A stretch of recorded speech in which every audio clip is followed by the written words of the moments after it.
দেখলেন আপনাদের মাঝরাতে পায়ের মাংসপেশিতে টান ধরেছে এবং সেখান থেকে একটা যন্ত্রণা হচ্ছে, একটা অস্বস্তি হচ্ছে, আপনারা কি করবেন? প্রধানত এই পায়ের মাংসপেশিতে টান ধরা মানে আপনাদের শরীরে কিন্তু পটাশিয়াম, সোডিয়াম এবং জলের অভাব ঘটেছে, সেই কারণে এই ঘটনাটা ঘটছে।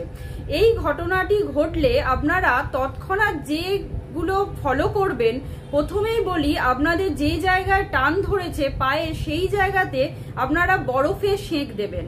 তার পাশাপাশি কতগুলো এক্সারসাইজ করবেন। আপনারা ফ্লোরের মধ্যে পায়ের পাতাটাকে রেস্ট করে করতে পারেন, অথবা আপনারা দেওয়ালের মধ্যে পায়ের পাতাটাকে রেস্ট করে প্রেসার ক্রিয়েট করবেন।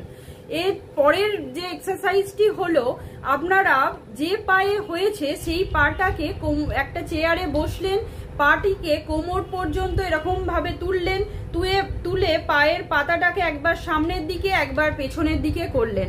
এই রকম 10 সেকেন্ড করবেন, আবার 10 বার করে করে এই ব্যায়ামগুলো করবেন। তাহলে দেখবেন অনেক সময় এই পায়ের যে খিঁচে ধরেছে বা টান ধরেছে অনেকটা রিলিফ পাবেন। এর পরেও যদি না কমে, আপনাদের আরেকটা সাজেস্ট করব, আপনারা অবশ্যই ORS এর জল খাবেন। এর পরেও যদি না কমে, অবশ্যই আপনার একজন ডাক্তারের পরামর্শ নেবেন। নমস্কার।